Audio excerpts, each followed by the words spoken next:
Ratu Bilqis.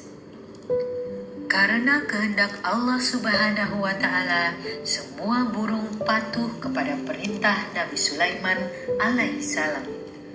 Pada suatu hari, Nabi Sulaiman tidak melihat burung hudhud. Burung itu pergi entah kemana tanpa seizin Nabi Sulaiman. Kalau dia tidak bisa memberi alasan yang kuat, aku akan menghukumnya dengan hukuman keras, kata Nabi Sulaiman. Ternyata tidak lama kemudian datanglah burung hudhud. Hamba baru saja melihat sebuah negeri bernama Sabah. Negeri itu diperintah oleh seorang raja perempuan bernama Ratu Bilqis, kata burung hudhud. Negeri itu makmur sekali. Istana Ratu Bilqis merupakan istana yang sangat indah. Tetapi sayangnya di negeri itu semua orang menyembah matahari sebagai tuhan mereka. Nabi Sulaiman alaihissalam mendengarkan penuturan burung hudhud dengan seksama. Bawalah suratku kepada Ratu Bilqis, perintah Nabi Sulaiman kemudian.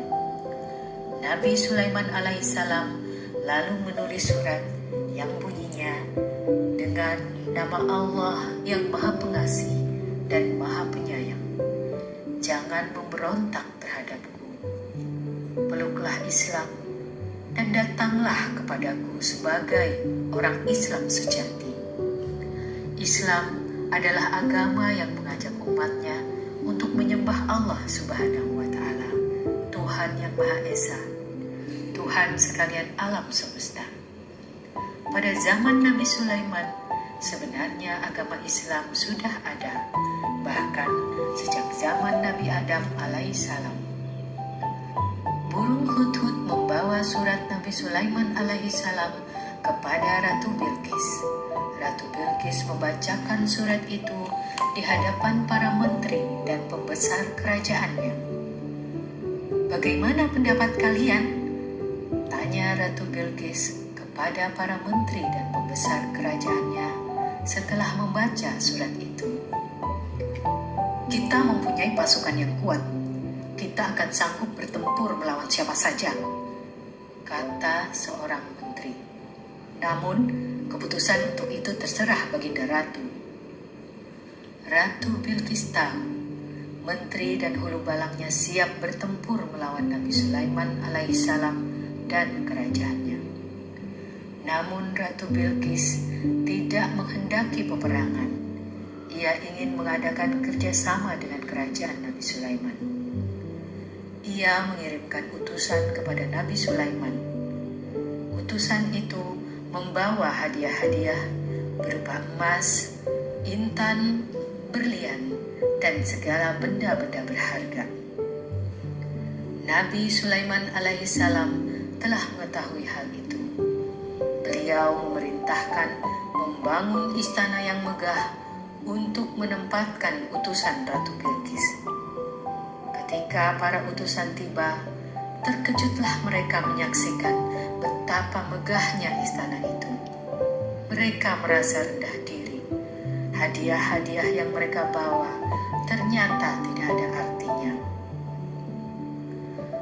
Kembalikan barang-barang itu kepada ratumu, kata Nabi Sulaiman alaihissalam. Ketahuilah, aku telah diberi rizki yang tidak terhingga oleh Allah Subhanahu wa Ta'ala. Apa yang dimiliki oleh ratumu tidak sebanding dengan apa yang kumiliki, karena semua berasal dari Allah. Katakan kepada ratumu, aku akan mengirim pasukan untuk menggempur negeri Sabah. Akan kuusir kaum yang menyembah matahari sebagai Tuhannya. Para utusan segera pulang ke negeri Sabah. Mereka melaporkan apa yang mereka lihat dan dengar kepada Ratu Bilqis. Jadi, semua milikku yang luar biasa ini tidak ada artinya dibandingkan milik Nabi Sulaiman, kata Ratu Bilqis. Betul, Betul tuanku, Nabi Sulaiman mengatakan semua itu dari Allah. Ratu Bilqis termangu-mangu. Ia menyembah matahari sebagai Tuhannya, sedangkan Nabi Sulaiman alaihissalam menyembah Allah.